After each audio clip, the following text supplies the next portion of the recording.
ਸਤਿ ਸ਼੍ਰੀ ਅਕਾਲ, ਸਵਾਗਤ ਹੈ ਸਾਰੇ ਹੀ ਦਰਸ਼ਕਾਂ ਦਾ ਲਾਈਵ ਕੱਪੜ ਛਾਣ ਦਾ ਇੱਕ ਖਾਸ ਪ੍ਰੋਗਰਾਮ ਲੈ ਕੇ ਹਾਜ਼ਰ ਹੋਏ ਹਾਂ। ਇਸ ਪ੍ਰੋਗਰਾਮ ਦੇ ਵਿੱਚ ਵੱਖ-ਵੱਖ ਮਸਲਿਆਂ ਦਾ ਵਿਸਥਾਰ ਦੇ ਨਾਲ ਕੱਪੜ ਛਾਣ ਕਰਦੇ ਹਾਂ। ਅੱਜ ਦੇ ਪ੍ਰੋਗਰਾਮ ਦੇ ਵਿੱਚ ਜਿਹੜੀ ਵਿਚਾਰ ਚਰਚਾ ਰਹੇਗੀ, ਪੰਜਾਬ ਦੇ ਵਿੱਚ ਨਵੀਆਂ ਹਦਾਇਤਾਂ ਲਾਗੂ ਹੋ ਚੁੱਕੀਆਂ ਨੇ ਜਿਨ੍ਹਾਂ ਨੂੰ ਲੈ ਕੇ ਬੀਤੇ ਦਿਨੀ ਕੈਬਨਿਟ ਦੀ ਬੈਠਕ ਹੋਈ ਹੈ। ਉਸ ਦੇ ਬਾਰੇ ਗੱਲਬਾਤ ਕਰਾਂਗੇ, ਕਿਹੜੀਆਂ ਸਖਤਾਈਆਂ ਨਵੀਆਂ ਪੰਜਾਬ ਦੇ ਵਿੱਚ ਆਈਆਂ ਨੇ ਤੇ ਆਉਣ ਵਾਲੇ ਦਿਨਾਂ ਦੇ ਵਿੱਚ ਪੰਜਾਬ ਦੀ ਸਰਕਾਰ ਕੋਵਿਡ ਦੇ ਨਾਲ ਲੜਨ ਦੇ ਲਈ ਕਿਹੋ ਜਿਹੀਆਂ ਤਿਆਰੀਆਂ ਕਰ ਰਹੀ ਹੈ, ਉਸ ਦੇ ਉੱਤੇ ਵੀ ਗੱਲਬਾਤ ਕਰਾਂਗੇ। ਤੇ ਨਾਲ ਹੀ ਗੱਲਬਾਤ ਨਵਜੋਤ ਸਿੰਘ ਸਿੱਧੂ ਦੀ ਵੀ ਕਰਾਂਗੇ। ਇੱਕ ਵਾਰ ਫਿਰ ਤੋਂ ਨਵਜੋਤ ਸਿੰਘ ਸਿੱਧੂ ਟਵੀਟ ਕਰਦੇ ਨੇ, ਇੱਕ ਵੀਡੀਓ ਜਾਰੀ ਕਰਦੇ ਨੇ। ਇੱਕ ਪਾਸੇ ਪੰਜਾਬ ਸਰਕਾਰ ਸਿੱਟ ਬਣਾਉਣ ਦੇ ਲਈ ਮਤਾ ਪਾਸ ਕਰਦੀ ਹੈ, ਦੂਜੇ ਪਾਸੇ ਨਵਜੋਤ ਸਿੰਘ ਸਿੱਧੂ ਸਿੱਟ ਦੀ ਜਗ੍ਹਾ ਤੇ ਇੱਕ ਨਵੀਂ ਚੀਜ਼ ਦੀ ਮੰਗ ਕਰ ਦਿੰਦੇ ਨੇ। ਉਸ ਦੇ ਉੱਤੇ ਵੀ ਗੱਲਬਾਤ ਜਿਹੜੀ ਇਸ ਪ੍ਰੋਗਰਾਮ ਦੇ ਵਿੱਚ ਰਹੇਗੀ। ਵੱਖ-ਵੱਖ ਮਸਲਿਆਂ ਦੀ ਗੱਲਬਾਤ ਕਰਾਂਗੇ। ਦੀਪ ਸਿੱਧੂ ਦੀ ਜ਼ਮਾਨਤ ਦੇ ਉੱਤੇ ਵੀ ਗੱਲਬਾਤ ਇਸ ਪ੍ਰੋਗਰਾਮ ਦੇ ਵਿੱਚ ਰਹੇਗੀ। ਸਭ ਤੋਂ ਪਹਿਲਾਂ ਡੱਲਾ ਸਾਹਿਬ ਦਾ ਸਵਾਗਤ, ਫਿਰ ਇੱਕ ਕਰਕੇ ਚਰਚਾਵਾਂ ਦੇ ਵੱਲ ਵਧਾਂਗੇ। ਡੱਲਾ ਜੀ ਸਵਾਗਤ ਹੈ ਜੀ। ਬਹੁਤ ਧੰਨਵਾਦ ਗਗਨ ਜੀ, ਬਹੁਤ ਬਹੁਤ ਧੰਨਵਾਦ ਦੁਨੀਆ ਭਰ ਦੇ ਪੰਜਾਬੀਆਂ ਦਾ। ਡੱਲਾ ਜੀ, ਸਭ ਤੋਂ ਪਹਿਲਾਂ ਤਾਂ ਜੋ ਪੰਜਾਬ ਕੈਬਨਿਟ ਦੀ ਬੈਠਕ ਬੀਤੀ ਸ਼ਾਮ ਤੱਕ ਚੱਲਦੀ ਰਹੀ ਹੈ, ਉਸ ਬੈਠਕ ਨੂੰ ਕਿੱਦਾਂ ਵੇਖਦੇ ਹੋ? ਕਿਉਂਕਿ ਬਹੁਤ ਵੱਡੇ ਐਲਾਨ ਪੰਜਾਬ ਦੇ ਮੁੱਖ ਮੰਤਰੀ ਦੇ ਵੱਲੋਂ ਹੋਏ ਨੇ। ਦੇਖੋ, ਕੱਲ ਜਿਹੜੀ ਪੰਜਾਬ ਮੰਤਰੀ ਮੰਡਲ ਦੀ ਬੈਠਕ ਹੈ, ਉਸ ਬੈਠਕ 'ਚ ਸੁਨੀਲ ਜਾਖੜ ਵੀ ਸੀ, ਜਿਹੜੇ ਪੰਜਾਬ ਕਾਂਗਰਸ ਦੇ ਪ੍ਰਧਾਨ ਹੈ। ਔਰ ਇਸ ਬੈਠਕ ਦੇ ਵਿੱਚ ਪੰਜਾਬ ਦੀਆਂ ਆਉਂਦੇ ਸਮੇਂ ਦੀਆਂ ਚੁਣੌਤੀਆਂ ਤੇ ਖਾਸ ਤੌਰ ਤੇ ਚਰਚਾ ਕੀਤੀ ਗਈ। ਦੇਖੋ, ਪੰਜਾਬ 'ਚ ਕੇਸਾਂ ਦਾ ਅੰਕੜਾ 7000 ਤੋਂ ਟੱਪਿਆ। ਅਗਰ ਇੱਕ ਵਾਰੀ ਟੱਪਿਆ ਤੇ ਇਹ ਹੋਰ ਵੀ ਵੱਧ ਸਕਦਾ ਹੈ। ਇਹ ਘਟ ਜੇ, ਅਰਦਾਸਾਂ ਤਾਂ ਇਹੀ ਨੇ ਵੀ ਇਹ ਘਟ ਜੇ ਤੇ ਕੋਵਿਡ ਖਤਮ ਹੋ ਜੇ, ਪਰ ਅਗਰ ਵੱਧ ਸਕਦਾ ਹੈ ਤੇ ਸਾਨੂੰ ਚੁਣੌਤੀਆਂ ਲਈ ਹੁਣੀ ਤਿਆਰੀ ਕਰਨੀ ਪੈਣੀ ਹੈ। ਅਸੀਂ ਕੇਂਦਰ ਦੀ ਸਰਕਾਰ ਵਾਲਾ ਕੰਮ ਨਹੀਂ ਚਾਹੁੰਦੇ ਪੰਜਾਬ 'ਚ ਕਿ ਜਦੋਂ ਪੂਰੇ ਮੁਲਕ 'ਚ ਕੇਸ ਇੰਨੇ ਜ਼ਿਆਦਾ ਵੱਧ ਜਾਣ ਉਦੋਂ ਕੇਂਦਰ ਵਾਲੇ ਰੈਲੀਆਂ ਰੱਦ ਕਰਕੇ ਸੋਚਣ ਵੀ ਹੁਣ ਅਸੀਂ ਆਕਸੀਜਨ ਕਿਵੇਂ ਦਵਾਉਣੀ ਹੈ, ਹੁਣ ਅਸੀਂ ਹਸਪਤਾਲਾਂ ਦੇ ਬੈੱਡ ਕਿਵੇਂ ਦਵਾਉਣੇ ਹੈ। ਸੋ ਪੰਜਾਬ 'ਚ ਹੁਣੇ ਤੋਂ ਤਿਆਰੀਆਂ ਹੋਣੀਆਂ ਚਾਹੀਦੀਆਂ ਨੇ। ਹਾਲਾਂਕਿ ਇਸ ਵਕਤ ਤੱਕ ਬਹੁਤ ਸਾਰੀਆਂ ਤਿਆਰੀਆਂ ਹੋ ਚੁੱਕੀਆਂ ਹੋਣੀਆਂ ਚਾਹੀਦੀਆਂ ਸੀ, ਪਰ ਸਾਡੇ ਪ੍ਰਬੰਧ ਇਹੋ ਜਿਹਾ ਗਗਨ ਕਿ ਬਹੁਤ ਸਾਰੀਆਂ ਚੀਜ਼ਾਂ ਕੇਂਦਰ ਸਰਕਾਰ ਦੇ ਅਧਿਕਾਰ ਖੇਤਰ 'ਚ ਨੇ। ਜਿਵੇਂ ਆਕਸੀਜਨ, ਪੰਜਾਬ 'ਚ ਹੁਣ ਵੀ ਸਾਨੂੰ 400 ਤੋਂ 500 ਟਨ ਆਕਸੀਜਨ ਦੀ ਜਿਹੜੀ ਲੋੜ ਹੈ, ਔਰ ਸਾਨੂੰ ਇੰਨੀ ਆਕਸੀਜਨ ਨਹੀਂ ਮਿਲ ਰਹੀ। ਔਰ ਇਹਦੇ ਲਈ ਅੱਜ ਮੰਤਰੀ ਮੰਡਲ ਦੀ ਬੈਠਕ ਦੇ ਵਿੱਚ ਰੋਸ ਪ੍ਰਗਟ ਕੀਤਾ ਗਿਆ ਕਿ ਕੇਂਦਰ ਸਰਕਾਰ ਨੇ ਆਕਸੀਜਨ ਦਾ ਅਧਿਕਾਰ ਖੇਤਰ ਆਪਣੇ ਕੋਲੇ ਰੱਖਿਆ ਤੇ ਸੂਬਿਆਂ ਨੂੰ ਆਕਸੀਜਨ ਜ਼ਰੂਰਤ ਮੁਤਾਬਕ ਨਹੀਂ ਮਿਲ ਰਹੀ। ਹੁਣ ਮੁਲਕ ਦੇ ਵਿੱਚ ਦੇਖੋ, ਆਕਸੀਜਨ ਦੀ ਕਮੀ ਆਈ ਨੂੰ ਗਗਨ, ਆਕਸੀਜਨ ਦੀ ਕਮੀ ਦੇ ਖੁਲਾਸਾ ਹੋਏ ਨੂੰ ਮੈਨੂੰ ਲੱਗਦਾ 7-8 ਦਿਨ 9 ਦਿਨ 10 ਦਿਨ ਹੋ ਗਏ ਨੇ, ਜਦੋਂ ਤੋਂ ਪਤਾ ਲੱਗਣ ਲੱਗ ਗਿਆ ਕਿ ਆਕਸੀਜਨ ਦੀ ਬੜੀ ਕਮੀ ਹੈ। ਐਡੇ ਵੱਡੇ ਵੱਡੇ ਸਾਡੇ ਮੁਲਕ ਦੇ ਵਿੱਚ ਉਦਯੋਗ ਹੈ। ਪਹਿਲਾਂ ਇਹ ਗੱਲਾਂ ਆਈਆਂ ਕਿ ਆਕਸੀਜਨ ਦੇ ਸਿਲੰਡਰ ਹੈ ਨਹੀਂ ਸਾਡੇ ਮੁਲਕ 'ਚ। ਆਕਸੀਜਨ ਹੈਗੀ, ਆਕਸੀਜਨ ਦੇ ਪਲਾਂਟ ਨੇ ਬਹੁਤ ਸਾਰੇ ਉਦਯੋਗਾਂ ਦੇ, ਪਰ ਸਿਲੰਡਰ ਹੈ ਨਹੀਂ। ਹੁਣ 10 ਦਿਨਾਂ ਦੇ ਵਿੱਚ ਤਾਂ ਮੈਨੂੰ ਲੱਗਦਾ ਗਗਨ ਮੁਲਕ ਦੇ ਵਿੱਚ ਸਿਲੰਡਰਾਂ ਦੀ ਪ੍ਰੋਡਕਸ਼ਨ ਬਹੁਤ ਜ਼ਿਆਦਾ ਹੋ ਸਕਦੀ ਸੀ ਅਗਰ ਗੰਭੀਰਤਾ ਦੇ ਨਾਲ ਇਸ ਪਾਸੇ ਸੋਚਿਆ ਜਾਂਦਾ। ਵੱਡੇ ਵੱਡੇ ਉਦਯੋਗਿਕ ਘਰਾਣੇ ਨੇ, ਕੱਲ ਮੈਂ ਅਰਵਿੰਦ ਕੇਜਰੀਵਾਲ ਦੀ ਗੱਲ ਸੁਣ ਰਿਹਾ ਸੀ, ਦੇਸ਼ ਦੇ ਮੰਨੇ ਪ੍ਰਮੰਨੇ ਜਿਹੜੇ ਉਦਯੋਗਿਕ ਘਰਾਣੇ ਨੇ, ਮੈਂ ਗੱਲ ਹੀ ਕਰ ਦਿੰਦਾ ਅੰਬਾਨੀਆਂ ਤੋਂ ਕਹਿੰਦੇ ਅਰਵਿੰਦ ਕੇਜਰੀਵਾਲ ਨੇ ਅਪੀਲ ਕੀਤੀ ਹੈ ਵੀ ਤੁਸੀਂ ਵੀ ਮਦਦ ਕਰੋ ਸਾਨੂੰ ਆਕਸੀਜਨ ਦੀ ਆਪੂਰਤੀ ਕਰਨ ਦੇ ਵਿੱਚ। ਸੋ ਮਤਲਬ ਕਿ ਮੁਲਕ 'ਚ ਸਥਿਤੀਆਂ ਉਹ ਨੇ ਕਿ ਆਕਸੀਜਨ ਦੀ ਕਮੀ ਹੈ ਤੇ ਕੇਂਦਰ ਸਰਕਾਰ ਨੂੰ ਚਾਹੀਦਾ ਹੈ ਕਿਸੇ ਵੀ ਸੂਰਤ ਤੇ ਆਕਸੀਜਨ ਦੀ ਕਮੀ ਪੂਰੀ ਕੀਤੀ ਜਾਵੇ। ਦੇਖੋ, ਵੈਕਸੀਨ ਦਾ ਤਾਂ ਪਤਾ ਹੈ ਸਭ ਨੂੰ ਕਿ ਜੇ ਵੈਕਸੀਨ ਹੁਣ ਲੱਗੂਗੀ ਤੇ ਹੌਲੀ ਹੌਲੀ ਇਮਿਊਨਿਟੀ ਬਣੂਗੀ। ਆਕਸੀਜਨ ਤਾਂ ਅੱਧਾ ਘੰਟਾ ਨਾ ਮਿਲੇ ਮਰੀਜ਼ ਨੂੰ, ਉਹਦੀ ਜ਼ਿੰਦਗੀ ਖਤਰੇ 'ਚ ਹੈ। ਵੈਕਸੀਨ ਤੇ ਆਕਸੀਜਨ ਦਾ ਇਹੀ ਫਰਕ ਹੈ, ਪਹਿਲਾਂ ਆਕਸੀਜਨ ਫਿਰ ਵੈਕਸੀਨ। ਸਾਡੇ ਮੁਲਕ 'ਚ ਨਾਰਾ ਹੀ ਇਹ ਚੱਲਣਾ ਚਾਹੀਦਾ। ਠੀਕ ਹੈ, ਵੈਕਸੀਨ ਦੀ ਆਪਣੀ ਇੰਪੋਰਟੈਂਸ ਹੈ ਤਾਂ ਕਿ ਸਾਰੀ ਜਨਰੇਸ਼ਨ ਨੂੰ ਵੈਕਸੀਨ ਸਾਡੀ ਲੱਗ ਜਾਏ। ਸਾਡੇ ਮੁਲਕ 'ਚ 13 ਕਰੋੜ ਲੋਕਾਂ ਨੂੰ ਵੈਕਸੀਨ ਲੱਗ ਗਈ, ਇਹਦੇ ਲਈ ਸਰਕਾਰ ਵਧਾਈ ਦੀ ਪਾਤਰ ਹੈ, ਭਾਵੇਂ ਦੇਰ ਨਾਲ ਲੱਗੀ ਹੈ ਸਾਰਿਆਂ ਦੇ। ਹੁਣ ਸਥਿਤੀਆਂ ਇਹ ਨੇ, ਮੰਤਰੀ ਮੰਡਲ ਦੀ ਬੈਠਕ 'ਚ ਪੰਜਾਬ ਵਾਲੀ 'ਚ ਗਗਨ ਇਸ ਗੱਲ ਤੇ ਚਿੰਤਾ ਹੋਈ ਹੈ ਕਿ ਅਗਰ ਪੰਜਾਬ 'ਚ ਕੇਸ ਵੱਧਦੇ ਨੇ, ਦੇਖੋ ਦਿੱਲੀ 'ਚ 24, 23, 24, 25, 26, 27, 28,000 ਤੋਂ ਕੇਸ ਮੁੜੇ ਨੇ। ਬੀਤੇ ਕੱਲ 24,000 ਆਏ ਸੀ, ਕੱਲ ਰਾਤ ਦਾ ਹਜੇ ਅੰਕੜਾ ਆਇਆ ਨਹੀਂ, ਅੱਜ ਦਾ ਅੰਕੜਾ ਵੀ ਨਹੀਂ ਹਜੇ ਆਇਆ। ਅਗਰ ਪੰਜਾਬ 'ਚ ਰੱਬ ਨਾ ਕਰੇ ਕੇਸ ਵੱਧਦੇ ਨੇ 7000 ਤੋਂ ਤੇ ਸਾਡੇ ਹਸਪਤਾਲਾਂ ਤੇ ਵੀ ਦਬਾਅ ਪੈ ਜਾਊਗਾ। ਸਾਡੇ ਹਸਪਤਾਲਾਂ ਕੋਲੇ ਵੀ ਐਡੀ ਆਕਸੀਜਨ ਨਹੀਂ ਹੈ ਗਗਨ ਪੰਜਾਬ ਦੇ ਵਿੱਚ। ਅਗਰ ਦਬਾਅ ਪੈਂਦਾ, ਉਂਝ ਡਰ ਤੇ ਤਣਾਅ ਵਾਲਾ ਮਾਹੌਲ ਨਹੀਂ ਬਣਾਉਣਾ। ਆਕਸੀਜਨ ਦੀ ਹਰ ਕਿਸੇ ਨੂੰ ਜ਼ਰੂਰਤ ਨਹੀਂ ਹੈ, ਪਰ ਅਗਰ ਕੇਸ ਹਜ਼ਾਰਾਂ 'ਚ ਆਉਂਦੇ ਨੇ ਤੇ ਫਿਰ ਕੁਝ ਕੁ ਲੋਕਾਂ ਨੂੰ ਵੀ ਅਗਰ ਆਕਸੀਜਨ ਦੀ ਲੋੜ ਪਵੇ। ਹੁਣ ਵੀ ਸਾਡੇ ਪੰਜਾਬ 'ਚ 500 ਦੇ ਲਾਗੇ ਕਰੀਬ ਸਾਡੇ ਲੋਕ ਆਕਸੀਜਨ ਤੇ ਨੇ ਪਿਛਲੇ ਕਈ ਦਿਨਾਂ ਤੋਂ ਨਹੀਂ। ਸੋ ਇਹਨਾਂ ਨੂੰ ਤਾਂ ਆਕਸੀਜਨ ਲੱਗੀ ਹੋਈ ਹੈ, ਆਕਸੀਜਨ ਦੀ ਖਪਤ ਹੋ ਰਹੀ ਹੈ। ਸੋ ਅਗਰ ਹੋਰ ਮਰੀਜ਼ ਆਉਂਦੇ ਨੇ ਜਿਨ੍ਹਾਂ ਨੂੰ ਆਕਸੀਜਨ ਦੀ ਲੋੜ ਪੈਂਦੀ ਹੈ, ਭਾਵੇਂ ਉਹਨਾਂ ਦੀ ਗਿਣਤੀ 20 ਹੋਵੇ, 50 ਹੋਵੇ, 100 ਹੋਵੇ, ਇਸ ਤੋਂ ਵੱਧ ਨਹੀਂ ਮੈਨੂੰ ਲੱਗਦਾ ਆਉਂਦੇ ਦਿਨਾਂ ਦੇ ਵਿੱਚ। ਅਗਰ ਹੁੰਦੀ ਹੈ ਤਾਂ ਸਾਨੂੰ ਵਾਧੂ ਆਕਸੀਜਨ ਤਾਂ ਚਾਹੀਦੀ ਹੈ। ਇਸ ਕਰਕੇ ਕੇਂਦਰ ਸਰਕਾਰ ਨੂੰ ਫੌਰੀ ਤੌਰ ਤੇ ਧਿਆਨ ਦੇਣਾ ਚਾਹੀਦਾ। ਔਰ ਅੱਜ ਨਾਰਾਜ਼ਗੀ ਪ੍ਰਗਟ ਕੀਤੀ ਮੰਤਰੀ ਮੰਡਲ ਦੀ ਬੈਠਕ 'ਚ ਕਿ 2 ਆਕਸੀਜਨ ਪਲਾਂਟ ਪੰਜਾਬ 'ਚ ਬੰਦ ਪਏ ਨੇ। ਸੂਬਾ ਸਰਕਾਰ ਨੇ ਕਈ ਵਾਰੀ ਕੇਂਦਰ ਨੂੰ ਕਹਿਤਾ ਸਾਨੂੰ ਚਲਾਉਣ ਦੀ ਮਨਜ਼ੂਰੀ ਦਿੱਤੀ ਜਾਵੇ ਔਰ ਉਹ ਮਨਜ਼ੂਰੀ ਨਹੀਂ ਹਜੇ ਤੱਕ ਜਿਹੜੀ ਮਿਲੀ। ਦੇਖੋ ਹੁਣ ਕੱਲ ਪ੍ਰਧਾਨ ਮੰਤਰੀ ਸਾਹਿਬ ਨੇ ਮਨ ਕੀ ਬਾਤ ਕੀਤੀ, ਖਰੇ ਪਰਸੋਂ ਕੀਤੀ ਮਨ ਕੀ ਬਾਤ 'ਚ ਕਹਿੰਦੇ ਅਸੀਂ ਮੁਲਕ 'ਚ 551 ਮੈਡੀਕਲ ਆਕਸੀਜਨ ਦੇ ਪਲਾਂਟ ਨੇ ਜਿਹੜੇ ਉਹ ਨਵੇਂ ਲਾਉਣੇ ਨੇ। ਬੜੀ ਖੁਸ਼ੀ ਦੀ ਗੱਲ ਹੈ ਮੋਦੀ ਸਾਹਿਬ, ਤੁਸੀਂ ਇਹ ਵੱਡਾ ਫੈਸਲਾ ਕੀਤਾ, ਪਰ ਇਹ ਫੈਸਲੇ ਉਦੋਂ ਕਿਉਂ ਨਹੀਂ ਹੋਏ ਜਦੋਂ ਅਸੀਂ ਬੁੱਤ ਲਾ ਰਹੇ ਸੀ, ਜਦੋਂ ਮੈਟਰੋ ਟ੍ਰੇਨਾਂ ਦੇ ਉਦਘਾਟਨ ਹੋ ਰਹੇ ਸੀ, ਜਦੋਂ ਬੰਗਾਲ ਦੀਆਂ ਰੈਲੀਆਂ ਹੋ ਰਹੀਆਂ ਸੀ। ਇਹ ਫੈਸਲੇ ਉਸ ਵੇਲੇ ਹੋ ਜਾਣੇ ਚਾਹੀਦੇ ਸੀ ਜਦੋਂ ਕੁੰਭ ਦੇ ਮੇਲੇ ਚੱਲ ਰਹੇ ਸੀ। ਇਹ ਉਦੋਂ ਵੀ ਇਹ ਫੈਸਲੇ ਹੋ ਜਾਣੇ ਚਾਹੀਦੇ ਸੀ, ਕਿਉਂਕਿ ਵੱਡੀਆਂ ਜਿਹੜੇ ਵੱਡੇ ਐਕਸਪਰਟ ਨੇ ਉਹ ਪਹਿਲਾਂ ਹੀ ਕਹਿ ਚੁੱਕੇ ਨੇ ਕਿ ਮੁਲਕ 'ਚ ਆਕਸੀਜਨ ਦੀ ਲੋੜ ਪੈਣੀ ਹੈ। ਸਾਡੀ ਜਿਹੜੀ ਜ਼ਿਆਦਾਤਰ ਆਕਸੀਜਨ ਦਾ ਪਲਾਂਟ ਹੈ ਨਾ ਗਗਨ ਸਾਡੇ, ਉਹ ਮੈਨੂੰ ਅੰਦਾਜ਼ਾ ਹੈ ਉਹ ਝਾਰਖੰਡ ਵਾਲੇ ਪਾਸੇ ਜਾਂ ਉੱਤਰਾਖੰਡ ਵਾਲੇ ਪਾਸੇ ਨੇ ਜ਼ਿਆਦਾ ਜੀ, ਉੱਥੋਂ ਆਕਸੀਜਨ ਆਉਂਦੀ ਹੈ। ਔਰ ਉੱਥੋਂ ਆਕਸੀਜਨ ਪਹੁੰਚਣ ਨੂੰ ਕਿੰਨਾ ਸਮਾਂ ਲੱਗਦਾ ਹੈ। ਫਿਰ ਜਿਹੜੀਆਂ ਕੰਪਨੀਆਂ ਨੇ ਪ੍ਰਾਈਵੇਟ, ਉਹਨਾਂ ਕੋਲੇ ਸਿਲੰਡਰ ਨਹੀਂ। ਜਿਨ੍ਹਾਂ ਨੇ ਪ੍ਰਾਈਵੇਟ ਕੰਪਨੀਆਂ ਨੇ ਆਕਸੀਜਨ ਦੇ ਪਲਾਂਟ ਲਾਏ ਨੇ ਲੋਹੇ ਦੇ ਉਦਯੋਗਾਂ 'ਚ, ਉਹਨਾਂ ਦੀ ਆਕਸੀਜਨ ਦੀ ਸਪਲਾਈ ਸਿੱਧੀ ਪਾਈਪਾਂ ਨਾਲ ਜੁੜੀ ਹੈ। ਉਹ ਪਾਈਪਾਂ ਨਾਲ, ਮਸ਼ੀਨਾਂ ਦੇ ਨਾਲ ਆਕਸੀਜਨ ਵਰਤਦੇ ਨੇ। ਉਹਨਾਂ ਕੋਲੇ ਸਿਲੰਡਰ ਇੰਨੇ ਜ਼ਿਆਦਾ ਨਹੀਂ ਹੈ। ਇਸ ਕਰਕੇ ਪੂਰੇ ਮੁਲਕ 'ਚ ਸਿਲੰਡਰਾਂ ਦੀ ਵੀ ਘਾਟ ਹੈ। ਔਰ ਲੁਧਿਆਣੇ ਦੇ ਡਿਪਟੀ ਕਮਿਸ਼ਨਰ ਨੇ ਕੱਲ ਵੱਖ-ਵੱਖ ਹਸਪਤਾਲਾਂ 'ਚ ਦੌਰਾ ਕੀਤਾ ਹੈ ਔਰ ਅਪੀਲ ਜਾਰੀ ਕੀਤੀ ਹੈ, ਹੁਕਮ ਜਾਰੀ ਕੀਤੇ ਨੇ ਡਿਸਟ੍ਰਿਕਟ ਮੈਜਿਸਟ੍ਰੇਟ ਨੇ। ਉਹ ਕੀ ਹੁਕਮ ਜਾਰੀ ਕੀਤੇ ਨੇ ਕਿ ਸਾਰੇ ਲੋਕ ਜਿਨ੍ਹਾਂ ਕੋਲੇ ਆਕਸੀਜਨ ਦੇ ਸਿਲੰਡਰ ਖਾਲੀ ਨੇ ਜਾਂ ਹਸਪਤਾਲਾਂ ਕੋਲੇ ਅਗਰ ਆਕਸੀਜਨ ਦੇ ਸਿਲੰਡਰ ਖਾਲੀ ਨੇ, ਉਹਨਾਂ ਨੇ ਰੀਫਿਲ ਨਹੀਂ ਕਰਾਏ, ਉਹ ਤੁਰੰਤ ਆਕਸੀਜਨ ਵਾਲੇ ਪਲਾਂਟਾਂ ਨੂੰ ਵਾਪਸ ਭੇਜੋ ਤਾਂ ਕਿ ਜਿੱਦਾਂ ਹੀ ਆਕਸੀਜਨ ਆਉਂਦੀ ਹੈ ਉਹਨਾਂ ਖਾਲੀ ਸਿਲੰਡਰਾਂ ਨੂੰ ਭਰਿਆ ਜਾ ਸਕੇ। ਸੋ ਇਹ ਅਪੀਲ ਆਮ ਲੋਕ ਵੀ ਸੁਣ ਲੈਣ। ਅਗਰ ਆਮ ਲੋਕਾਂ ਕੋਲੇ ਵੀ ਆਕਸੀਜਨ ਦੇ ਸਿਲੰਡਰ ਪਏ ਨੇ ਘਰੇ, ਕੋਈ ਖਾਲੀ ਹੋ ਗਿਆ, ਕੋਈ ਅੱਧਾ ਹੈ, ਉਹਨੂੰ ਵੀ ਆਕਸੀਜਨ ਦੇ ਪਲਾਂਟ 'ਚ ਭੇਜ ਕੇ ਸਰਕਾਰ ਦੇ ਧਿਆਨ 'ਚ ਲਿਆ ਕੇ ਭਾਵੇਂ ਪੂਰਾ ਭਰਾ ਕੇ ਲੈ ਜਾਓ ਅਗਰ ਤੁਹਾਡੇ ਕੋਲੇ ਕਾਨੂੰਨੀ ਅਧਿਕਾਰ ਹੈ। ਅਗਰ ਗੈਰ ਕਾਨੂੰਨੀ ਤੁਹਾਡੇ ਕੋਲੇ ਆਕਸੀਜਨ ਦਾ ਸਿਲੰਡਰ ਹੈ ਤੇ ਉਹਨੂੰ ਮੋੜ ਦਿਓ ਤਾਂ ਕਿ ਪਹਿਲਾਂ ਉਹ ਜ਼ਰੂਰਤਮੰਦ ਨੂੰ ਲੱਗੇ। ਔਰ ਇੱਕ ਵਾਰੀ ਜਿਹੜਾ ਸਿਲੰਡਰ ਹੈ ਉਹ ਅਗਰ ਆਕਸੀਜਨ ਪਲਾਂਟ 'ਚ ਮੁੜ ਜਾਂਦਾ ਹੈ ਤੇ ਉਹ ਗਿਣਤੀ 'ਚ ਸ਼ਾਮਿਲ ਹੋ ਜਾਊਗਾ, ਸਾਨੂੰ ਪਤਾ ਲੱਗ ਜਾਊਗਾ ਸਾਡੇ ਕੋਲੇ ਕਿੰਨੇ ਕੁ ਸਿਲੰਡਰ ਨੇ ਸੂਬੇ ਦੇ ਵਿੱਚ ਵੀ। ਔਰ ਖਾਸ ਤੌਰ ਤੇ ਉਹ ਦੁਕਾਨਾਂ ਜਿਹੜੇ ਆਕਸੀਜਨ ਦੇ ਸਿਲੰਡਰ ਦੀ ਵਰਤੋਂ ਕਰਦੇ ਸੀ, ਉਹਨਾਂ ਦਾ ਵੀ ਰਿਕਾਰਡ ਹੈ ਜਿਹੜਾ ਡਿਪਟੀ ਕਮਿਸ਼ਨਰ ਪੱਧਰ ਤੇ ਇਸ ਵਕਤ ਬਣਾਇਆ ਜਾ ਰਿਹਾ ਪੰਜਾਬ ਦੇ ਵਿੱਚ। ਔਰ ਜਿਹੜੀ ਗੱਲ ਪੰਜਾਬ 'ਚ ਸਖਤੀਆਂ ਦੀ ਹੈ ਗਗਨ, ਉਹ ਵੀ ਮੈਂ ਨਾਲ ਕਰਦਾ। ਸਖਤੀਆਂ ਵੀ ਪੰਜਾਬ 'ਚ ਨਵੀਆਂ ਆਈਆਂ। ਮੰਤਰੀ ਮੰਡਲ ਦੀ ਬੈਠਕ 'ਚ ਹੀ ਫੈਸਲਾ ਹੋਇਆ ਹੁਣ ਪੰਜਾਬ 'ਚ ਜਿਹੜੀਆਂ ਦੁਕਾਨਾਂ ਨੇ ਉਹ 5 ਵਜੇ ਬੰਦ ਹੋ ਜਾਇਆ ਕਰਨਗੀਆਂ, ਬਾਜ਼ਾਰ 6 ਵਜੇ ਬੰਦ ਹੋ ਜਾਇਆ ਕਰਨਗੇ। ਭਾਵ ਕਿ 5 ਵਜੇ ਦੁਕਾਨਾਂ ਬੰਦ, 6 ਵਜੇ ਤੱਕ ਬਾਜ਼ਾਰ ਖਾਲੀ ਕਰਨੇ ਨੇ। ਔਰ ਉਸ ਤੋਂ ਬਾਅਦ ਸਵੇਰ ਤੱਕ ਜਿਹੜਾ ਕਰਫਿਊ 5 ਵਜੇ ਤੱਕ, ਸਵੇਰੇ 5 ਵਜੇ ਤੱਕ ਦਾ ਸਮਾਂ ਸੀ ਨਾ ਗਗਨ, ਸੋ ਸਵੇਰੇ 5 ਵਜੇ ਤੱਕ ਜਿਹੜਾ ਇਹ ਕਰਫਿਊ ਰਿਹਾ ਕਰੇਗਾ। ਔਰ ਇਹ ਸ਼ਨੀਵਾਰ ਤੇ ਐਤਵਾਰ ਨੂੰ ਹੁਣ ਮੁਕੰਮਲ ਤਾਲਾਬੰਦੀ ਰਿਹਾ ਕਰੇਗੀ ਜੀ। ਸ਼ਨੀਵਾਰ ਤੇ ਐਤਵਾਰ ਨੂੰ ਸਾਰਾ ਦਿਨ ਲਾਕਡਾਊਨ ਰਿਹਾ ਕਰੇਗਾ ਤਾਂ ਕਿ ਪ੍ਰਸ਼ਾਸਨ ਹੈ, ਅਫਸਰ ਨੇ, ਉਹ ਹਾਲਾਤਾਂ ਦੇ ਨਾਲ ਨਜਿੱਠ ਸਕਣ, ਉਹ ਹਾਲਾਤਾਂ ਨੂੰ ਸਮਝ ਸਕਣ, ਉਹਨਾਂ ਨੂੰ ਕਿਸੇ ਤਰ੍ਹਾਂ ਦੀ ਜਿਹੜੀ ਔਖਿਆਈ ਹੈ, ਔਂਕੜ ਹੈ ਜਿਹੜੀ ਉਹ ਨਾ ਆਵੇ। ਸੋ ਇਹ ਤਾਜ਼ਾ ਸਖਤੀਆਂ ਵੀ ਜਿਹੜੀਆਂ ਸੂਬੇ ਦੇ ਵਿੱਚ ਗਗਨ ਇਹ ਕੀਤੀਆਂ ਗਈਆਂ ਨੇ। ਔਰ ਮੰਤਰੀ ਮੰਡਲ ਦੀ ਬੈਠਕ ਦੇ ਵਿੱਚ ਆਕਸੀਜਨ ਉੱਤੇ ਵੱਡੀ ਗੱਲ ਹੋਈ ਹੈ। ਮੈਂ ਇਸ ਵਕਤ ਦੱਸ ਦਿੰਦਾ ਪੰਜਾਬ 'ਚ ਆਕਸੀਜਨ ਹੈ ਕਿੰਨੀ ਹੈ, ਕਿਉਂਕਿ ਆਕਸੀਜਨ ਨੂੰ ਲੈ ਕੇ ਇਸ ਵਕਤ ਸਭ ਤੋਂ ਜ਼ਿਆਦਾ ਜਿਹੜੀ ਚਿੰਤਾ ਹੈ ਉਹ ਸੂਬੇ ਦੇ ਵਿੱਚ ਹੈ। ਔਰ ਸਾਡੇ ਸੂਬੇ 'ਚ ਜਿਹੜੀ ਆਕਸੀਜਨ ਹੈ ਉਹ ਜ਼ਰੂਰਤ ਨਾਲੋਂ ਗਗਨ ਹਜੇ ਘੱਟ ਹੈ। ਇਹ ਸੁਨੀਲ ਜਾਖੜ ਨੇ ਵੀ ਦਾਅਵਾ ਕੀਤਾ ਹੈ। ਇੱਕ ਬਿਆਨ ਵੀ ਸੁਣ ਲੈਂਦੇ ਆ ਆਫੀਸ਼ੀਅਲ ਤੌਰ ਦੇ ਉੱਤੇ ਪੂਰੀ ਵਿਸਥਾਰ 'ਚ ਜਾਣਕਾਰੀ ਦੇ ਲਈ। ਦੇਖੋ, ਲੋਕਡਾਊਨ ਨੂੰ ਲੈ ਕੇ ਲੋਕਾਂ ਦੀ ਜਾਨ ਬਚਾਉਣ ਵਾਸਤੇ ਜਿੱਥੇ ਕਰੋਨਾ ਦਾ ਖਤਰਾ ਹੈ ਉੱਥੇ ਗਰੀਬਾਂ ਦੀ ਰੋਜੀ ਰੋਟੀ ਦਾ ਵੀ ਸਵਾਲ ਹੈ। ਉਹਨੂੰ ਮੱਦੇਨਜ਼ਰ ਰੱਖਦੇ ਹੋਏ ਅੱਜ ਫੈਸਲਾ ਲਿੱਤਾ ਗਿਆ ਹੈ ਵੀ ਦੁਕਾਨਾਂ ਜਿਹੜੀਆਂ ਸ਼ਹਿਰਾਂ ਦੇ ਅੰਦਰ ਉਹ ਸੋਮਵਾਰ ਤੋਂ ਲੈ ਕੇ ਸ਼ੁੱਕਰਵਾਰ ਤਾਈਂ 5 ਵਜੇ ਤਾਈਂ ਖੁੱਲੀਆਂ ਰਹਿਣਗੀਆਂ। ਸ਼ਹਿਰ ਦੇ ਅੰਦਰ 6 ਵਜੇ ਤੋਂ ਕਰਫਿਊ ਲੱਗੂਗਾ, 6 ਵਜੇ ਤੋਂ ਲੈ ਕੇ ਸਵੇਰੇ 5 ਵਜੇ ਤਾਈਂ ਕਰਫਿਊ ਲੱਗੂਗਾ। ਤੇ ਜਿਹੜਾ ਵੀਕਐਂਡ ਸ਼ਨੀਵਾਰ ਐਤਵਾਰ ਦਾ ਕਰਫਿਊ ਸੀਗਾ ਉਹ ਜਾਰੀ ਰਹੂਗਾ, ਕਿਉਂਕਿ ਹਾਲਾਤ ਬੜੇ ਗੰਭੀਰ ਹੁੰਦੇ ਜਾ ਰਹੇ ਹੈ।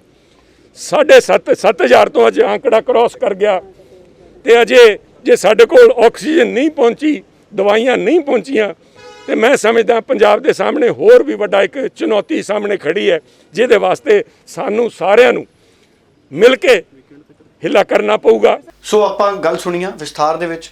ਹੁਣ ਗਗਨ ਇਹ ਵੀ ਬਲਬੀਰ ਸਿੰਘ ਸਿੱਧੂ ਜਿਹੜੇ ਸਿਹਤ ਮੰਤਰੀ ਨੇ ਪੰਜਾਬ ਦੇ, ਉਹਨਾਂ ਦੇ ਮੁਤਾਬਕ ਪੰਜਾਬ 'ਚ 1.9 ਲੱਖ ਡੋਜ਼ ਬਚੇ ਨੇ। ਭਾਵ ਕਿ 1,90,000 ਡੋਜ਼ ਹੀ ਪੰਜਾਬ 'ਚ ਜਿਹੜੇ ਨੇ ਵੈਕਸੀਨ ਦੇ ਬਚੇ ਨੇ। ਔਰ ਕੇਂਦਰ ਸਰਕਾਰ ਨੇ ਵਾਅਦਾ ਕੀਤਾ ਸੀ ਕਿ ਕੱਲ ਤੱਕ 1.5 ਲੱਖ ਡੋਜ਼ ਹੈ ਜਿਹੜੇ ਹੋਰ ਆ ਜਾਣਗੇ। ਹਰ ਹਫਤੇ 15 ਲੱਖ ਜਿਹੜੇ ਵੈਕਸੀਨ ਦੀ ਡੋਜ਼ ਹੈ ਪੰਜਾਬ ਸਰਕਾਰ ਨੇ ਮੰਗੀ ਹੈ।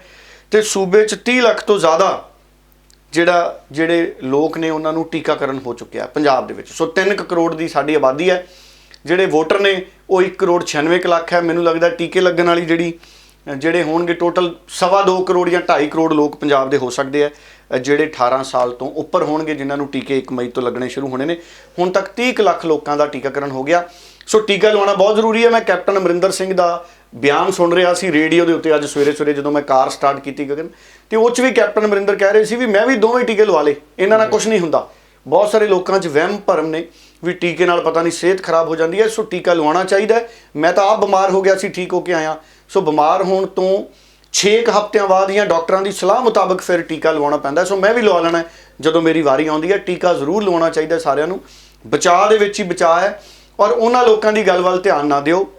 ਹੱਥ ਬੰਨ੍ਹ ਕੇ ਬੇਨਤੀ ਹੈ, ਜਿਹੜੇ ਲੋਕ ਕਹਿੰਦੇ ਨੇ ਕਿ ਕੋਵਿਡ ਕੁਝ ਨਹੀਂ ਹੈ, ਉਹਨਾਂ ਲੋਕਾਂ ਵੱਲ ਦੇਖੋ ਜਿਹੜੇ ਹਸਪਤਾਲਾਂ 'ਚ ਜੇਰੇ ਇਲਾਜ ਨੇ, ਜਿਨ੍ਹਾਂ ਨੂੰ ਆਕਸੀਜਨ ਨਹੀਂ ਮਿਲ ਰਹੀ। ਜਿਹੜੇ ਲੋਕ ਕਹਿੰਦੇ ਨੇ ਨਾ ਵੀ ਕੋਵਿਡ ਕੁਝ ਨਹੀਂ ਹੈ, ਉਹਨਾਂ ਨੂੰ ਕੰਨ ਤੋਂ ਫੜ ਕੇ ਉਹ ਤਸਵੀਰਾਂ ਦਿਖਾਓ ਕਿ ਆਹ ਦੇਖੋ ਹਸਪਤਾਲਾਂ ਦੇ ਹਾਲ, ਦੇਸ਼ 'ਚ ਹਸਪਤਾਲਾਂ ਦੇ ਹਾਲ ਔਰ ਦੇਸ਼ 'ਚ ਸ਼ਮਸ਼ਾਨ ਘਾਟਾਂ ਦੇ ਹਾਲ ਦਿਖਾਓ। ਹੈ ਗਗਨ? ਬਿਲਕੁਲ। ਦੇਸ਼ 'ਚ ਕੀ ਸਥਿਤੀਆਂ ਨੇ।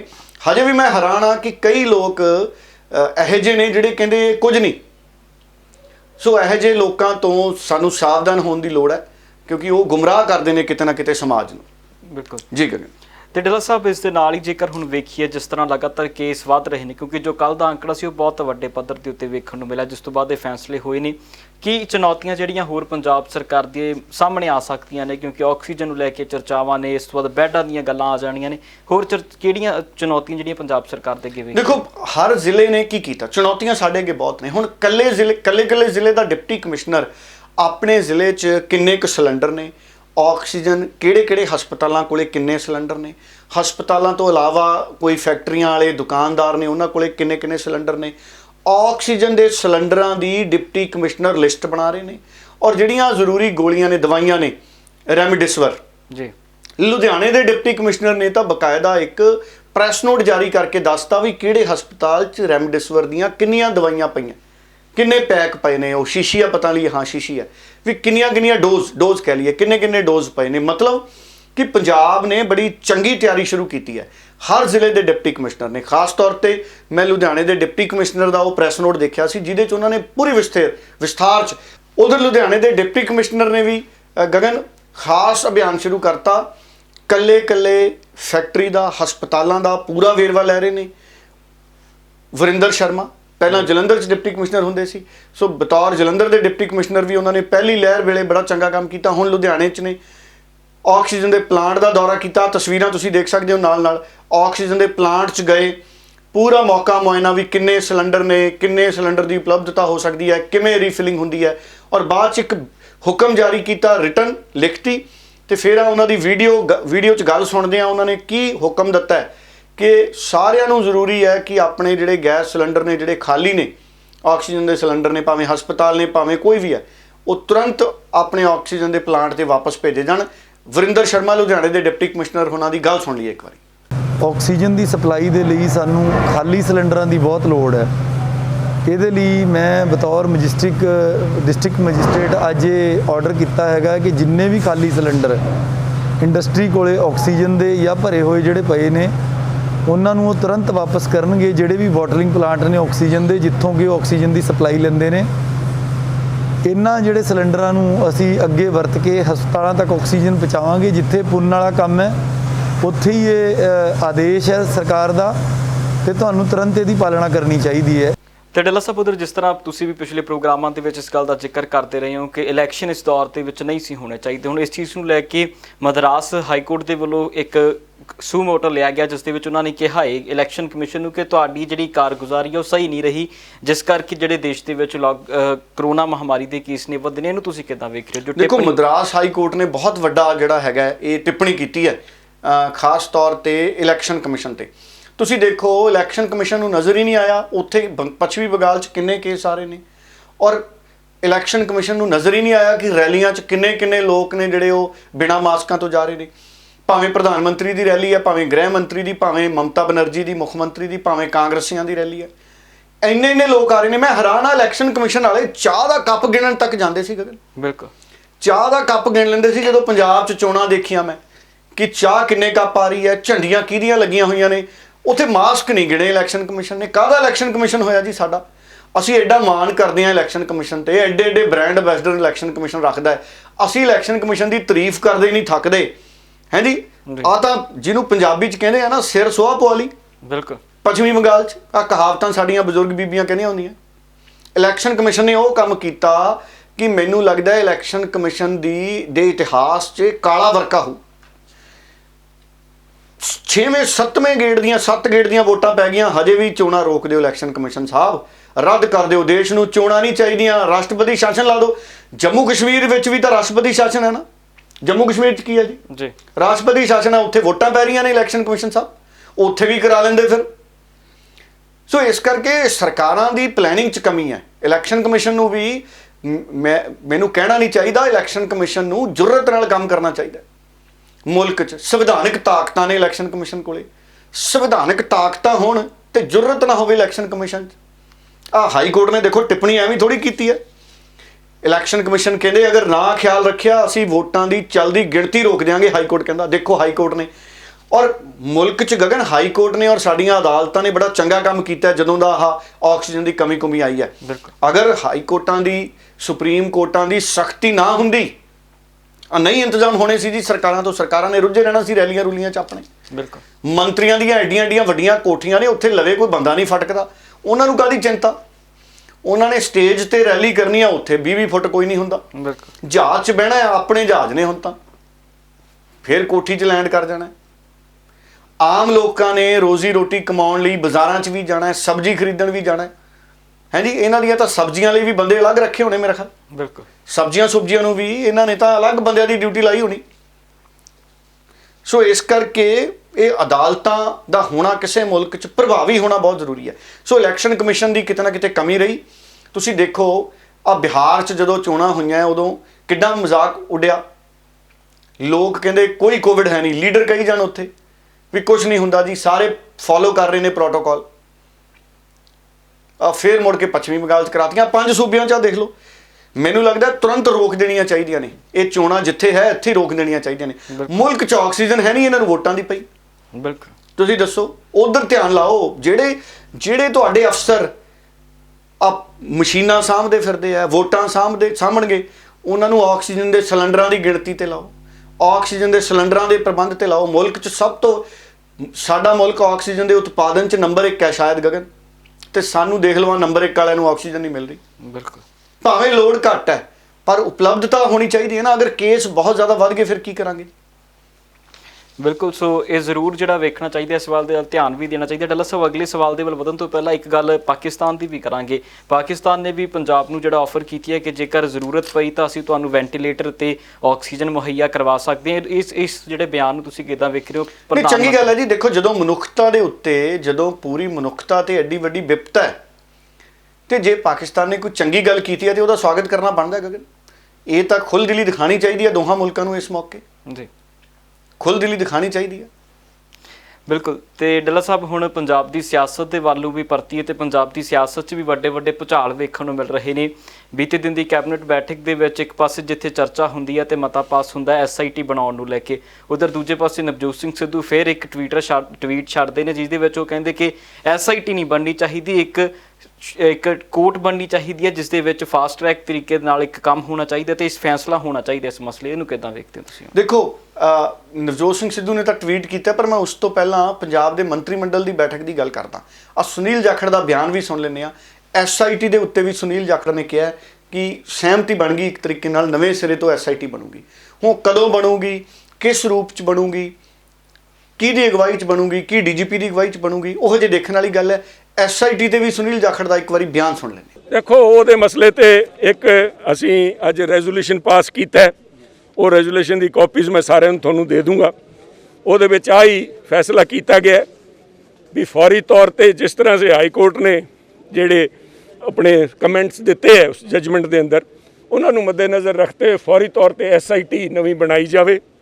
ਪਰ ਇਸ ਜਜਮੈਂਟ ਦੇ ਅੰਦਰ ਕਈ ਇਹ ਜਿਹੇ ਪਹਿਲੂ ਹੈ ਜਿਨ੍ਹਾਂ ਦੇ ਵਾਸਤੇ ਲੀਗਲ ਡਿਪਾਰਟਮੈਂਟ ਨੇ, ਲੀਗਲ ਜਿਹੜੇ ਮਾਹਰ ਆਏ ਸੀਗੇ, ਉਹਨਾਂ ਨੇ ਦੱਸਿਆ ਵੀ ਉਹਨਾਂ ਨੂੰ, ਕਿਉਂਕਿ ਉਹ ਇਸ ਤਰ੍ਹਾਂ ਜਾਪਦਾ ਹੈ ਵੀ ਉਹ ਜਿਹੜੇ ਇਹਦੇ ਵਿੱਚ ਕਈ ਕਮੈਂਟ ਦਿੱਤੇ ਗਏ ਹੈ, ਕਈ ਇਨਫਰੈਂਸਿਸ ਲਏ ਗਏ ਹੈ, ਕਈ ਸਮਰਾਈਜ਼ ਕੀਤੇ ਗਏ ਹੈ, ਉਹ ਇਸ ਕੋਰਟ ਦੇ ਅਖਤਿਆਰ ਤੋਂ ਬਾਹਰ ਸੀਗੇ, ਇਸ ਕੇਸ ਦੇ ਅਖਤਿਆਰ ਤੋਂ ਬਾਹਰ ਸੀਗੇ।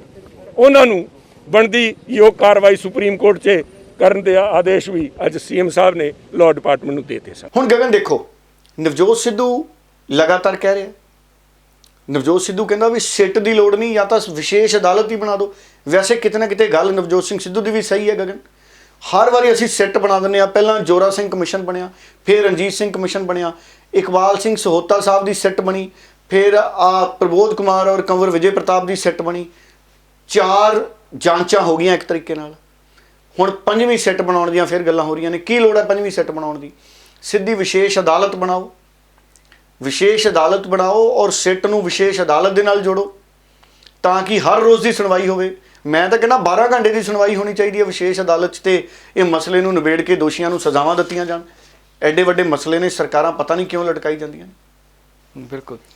ਤੇ ਡੱਲਾ ਸਾਹਿਬ, ਇਸ ਦੇ ਨਾਲ ਹੀ ਬੇਅਦਬੀ ਮਾਮਲੇ ਦੇ ਵਿੱਚ ਅੱਜ 27 ਤਰੀਕ ਹੈ ਤੇ ਸੁਖਪਾਲ ਸਿੰਘ ਖਹਿਰਾ ਹੋ ਗਏ, ਪਰਮਿੰਦਰ ਢੀਂਡਸਾ ਹੋ ਗਏ, ਜਾਂ ਧਾਰਮਿਕ ਜਥੇਬੰਦੀਆਂ ਉਹਨਾਂ ਦੇ ਵੱਲੋਂ ਮਿਲ ਕੇ ਵੀ ਅੱਜ ਇੱਕ ਮੀਟਿੰਗ ਰੱਖੀ ਗਈ ਆ, ਜਿਹਦੇ ਵਿੱਚ ਉਹ ਕਹਿੰਦੇ ਸੀ ਕਿ ਅਗਲਾ ਪ੍ਰੋਗਰਾਮ ਉਲੀਕਾਂਗੇ ਕਿ ਕਿਸ ਤਰ੍ਹਾਂ ਇਸ ਰਣਨੀਤੀ ਨੂੰ ਅੱਗੇ ਵਧਾਉਣਾ ਹੈ ਇਸ ਮਾਮਲੇ ਦੇ ਵਿੱਚ। ਇਹਨੂੰ ਕਿੱਦਾਂ ਵੇਖ ਰਹੇ ਹੋ? ਇੱਕ ਪਾਸੇ ਸਿਆਸਤ ਹੈ, ਦੂਜੇ ਪਾਸੇ ਸਿਆਸਤ ਤੇ ਧਾਰਮਿਕ ਜਥੇਬੰਦੀਆਂ ਇਕੱਠੀਆਂ ਹੋ ਰਹੀਆਂ ਨੇ। ਨਹੀਂ ਦੇਖੋ, ਇਹਨੂੰ ਮੈਂ ਸੁਖਪਾਲ ਖਹਿਰਾ ਹੋਣ ਵਾਲੀ ਜਿਹੜੀ ਅੱਜ ਦੀ ਮੀਟਿੰਗ ਹੈ ਇਹਨੂੰ ਮੈਂ ਸਿਆਸਤ ਨਹੀਂ ਕਹਿ ਸਕਦਾ ਗਗਨ। ਜਦੋਂ ਸਾਡੇ ਮੰਤਰੀ ਗਏ ਸੀ ਧਰਨਾ ਚੁਕਵਾਉਣ ਜੀ, ਹਾਂਜੀ, ਮੋਰਚਾ ਚੁਕਵਾਉਣ, ਉਦੋਂ ਕਿਹਾ ਸੀ ਵਿਧਾਨ ਸਭਾ ਦਾ ਸੈਸ਼ਨ ਹੋਊਗਾ, ਸਿੱਟ ਹੋਊਗੀ, ਜਾਂ ਸਿੱਟ ਦੇ ਅਨਾਉਂਸਮੈਂਟ ਤੋਂ ਬਾਅਦ ਗਏ ਹੋਣੇ ਆ ਵੀ ਹੁਣ ਸਿੱਟ ਬਣ ਗਈ ਤੇ ਹੁਣੇ ਮਸਲਾ ਨਿਬੜ ਜੂ। ਧਰਨਾ ਚੁਕਾਉਣ ਗਏ ਸੀ ਤੇ ਵੱਡੇ ਵੱਡੇ ਵਾਅਦੇ ਕੀਤੇ ਸੀ ਨਾ ਜੀ, ਕਿੱਥੇ ਨੇ ਉਹ ਵਾਅਦੇ? ਇਸ ਕਰਕੇ ਅਗਰ ਸੁਖਪਾਲ ਖਹਿਰਾ ਹੋਣੀ, ਹੋਰ ਧਾਰਮਿਕ ਜਥੇਬੰਦੀਆਂ, ਸਾਬਕਾ ਜਥੇਦਾਰੇ ਸਾਰੇ ਇਕੱਠੇ ਹੋ ਕੇ ਵਿਚਾਰਾਂ ਕਰ ਰਹੇ ਨੇ ਤੇ ਇਹ ਜ਼ਰੂਰ ਕਰਨੀਆਂ ਚਾਹੀਦੀਆਂ ਨੇ। ਦੇਖੋ, ਮੈਨੂੰ ਇਹ ਲੱਗਦਾ ਕਿ ਪੰਜਾਬ ਦੀ ਸਰਕਾਰ ਤੋਂ ਇਹ ਮੰਗ ਕੀਤੀ ਜਾਣੀ ਚਾਹੀਦੀ ਹੈ ਸ਼ਿੱਦਤ ਨਾਲ ਕਿ ਗੰਭੀਰਤਾ ਦੇ ਨਾਲ ਇਸ ਮਸਲੇ ਤੇ ਇਨਸਾਫ ਦਿਓ। ਕੈਪਟਨ ਅਮਰਿੰਦਰ ਸਿੰਘ ਤਾਂ ਸੱਤਾ 'ਚ ਇਸ ਵਾਅਦੇ ਨਾਲ ਆਏ ਸੀ ਕਿ ਮੈਂ ਇਨਸਾਫ ਦਊਂਗਾ, ਤੇ ਇਨਸਾਫ ਮਿਲਦਾ ਨਜ਼ਰ ਨਹੀਂ ਆ ਰਿਹਾ। ਕੈਪਟਨ ਅਮਰਿੰਦਰ ਸਿੰਘ, ਹਮੇਸ਼ਾ ਕਿਹਾ ਜਾਂਦਾ ਹੈ ਕੈਪਟਨ ਅਮਰਿੰਦਰ ਸਿੰਘ ਜੋ ਕਹਿੰਦੇ ਨੇ ਉਹ ਕਰ ਦਿਖਾਉਂਦੇ ਨੇ, ਕਿਉਂਕਿ ਐਡਮਿਨਿਸਟ੍ਰੇਟਰ ਤਕੜੇ ਨੇ ਜੀ, ਪ੍ਰਸ਼ਾਸਕ ਤਕੜੇ ਨੇ। ਕੈਪਟਨ ਅਮਰਿੰਦਰ ਵਿੱਚ ਕੋਈ ਦੋ ਰਾਏ ਨਹੀਂ ਹੈ। ਗੈਂਗਸਟਰਵਾਦ ਪੰਜਾਬ 'ਚ ਲਗਭਗ ਖਤਮ ਹੈ, ਨਸ਼ਾ ਵੀ ਬਹੁਤ ਘਟਾਇਆ ਕੈਪਟਨ ਨੇ, ਬਹੁਤ ਚੰਗੇ ਕੰਮ ਕੀਤੇ ਨੇ ਪ੍ਰਸ਼ਾਸਕੀ ਸੁਧਾਰਾਂ ਵਾਲੇ ਪਾਸੇ। ਪਰ ਆ ਵੀ ਤਾਂ ਇੱਕ ਵੱਡਾ ਪ੍ਰਸ਼ਾਸਕੀ ਕੰਮ ਸੀ ਨਾ।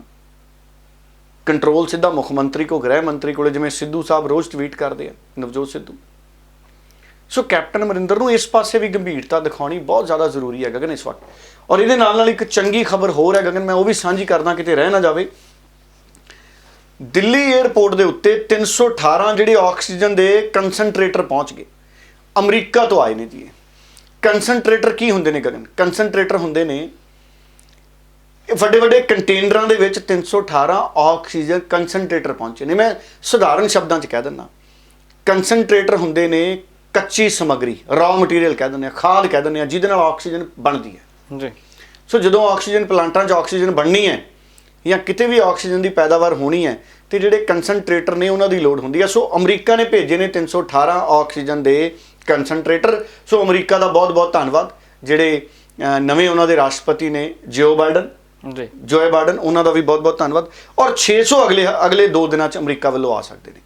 ਸੋ ਕਿਉਂਕਿ ਦੇਖੋ, ਜਦੋਂ ਸ਼ੁਰੂ 'ਚ ਜਦੋਂ ਗੋਲੀਆਂ ਭੇਜੀਆਂ ਸੀ ਅਮਰੀਕਾ ਨੂੰ, ਜਦੋਂ ਸ਼ੁਰੂਆਤ ਦੇ ਵਿੱਚ ਗਗਨ, ਜਦੋਂ ਕੋਵਿਡ ਅਮਰੀਕਾ 'ਚ ਬਹੁਤ ਜ਼ਿਆਦਾ ਸੀ, ਉਦੋਂ ਤੁਹਾਨੂੰ ਯਾਦ ਹੈ ਕੁਨੀਨ ਵਾਲੀਆਂ ਗੋਲੀਆਂ ਦੀ ਗੱਲ ਚੱਲੀ ਸੀ ਤੇ ਅਮਰੀਕਾ ਨੂੰ ਬਹੁਤ ਵੱਡੇ ਪੱਧਰ ਤੇ ਭੇਜੀਆਂ ਗਈਆਂ ਸੀ ਉਹ, ਤੇ ਧੰਨਵਾਦ ਕੀਤਾ ਸੀ ਉਦੋਂ ਆਪਣਾ ਸਾਬਕਾ ਰਾਸ਼ਟਰਪਤੀ ਅਮਰੀਕਾ ਵਾਲੇ, ਕਿਹੜੇ ਸੀ ਉਹ? Donald Trump. ਅੱਜ ਕੱਲ੍ਹ ਪਤਾ ਨਹੀਂ ਕਿੱਥੇ ਨੇ, ਕੋਈ ਖਬਰ ਉਹਨਾਂ ਦੀ ਘੱਟ ਹੀ ਆ ਰਹੀ ਹੈ।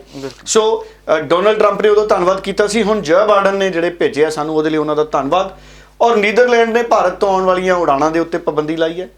ਔਰ ਇਹਦੇ ਨਾਲ ਮੈਂ ਇਹ ਵੀ ਦੱਸ ਦੇਵਾਂ ਕਿ ਜਿਹੜੇ ਸਾਡੇ ਕਿਸਾਨ ਮੋਰਚੇ ਦੇ ਆਗੂ ਨੇ, ਖਾਸ ਤੌਰ ਤੇ ਜਿਹੜੇ ਸਾਡੇ ਆਗੂ ਨੇ, ਕਿਹੜੇ ਆਗੂ ਦਾ ਤੁਸੀਂ ਜ਼ਿਕਰ ਕਰ ਰਹੇ ਸੀ? ਬਲਵੀਰ ਸਿੰਘ ਰਾਜੇਵਾਲ। ਉਹਨਾਂ ਨੇ ਕਿਹਾ ਕਿ ਚਿੰਤਾ ਕਰਨ ਦੀ ਲੋੜ ਨਹੀਂ, ਜਿੰਨੇ ਸਾਡੀਆਂ ਡਾਕਟਰਾਂ ਦੀਆਂ ਟੀਮਾਂ ਲੱਗੀਆਂ ਹੋਈਆਂ ਨੇ ਧਰਨੇ 'ਚ, ਉਹ ਲਗਾਤਾਰ ਕਿਸਾਨਾਂ ਦੀ ਨਿਗਰਾਨੀ ਕਰ ਰਹੀਆਂ ਨੇ, ਸਿਹਤ ਜਾਂਚ ਕਰ ਰਹੀਆਂ ਨੇ। ਅਸੀਂ ਸਮਾਜਿਕ ਦੂਰੀ ਦੀ ਪਾਲਣਾ ਵੀ ਉੱਥੇ ਕਰ ਰਹੇ ਹਾਂ।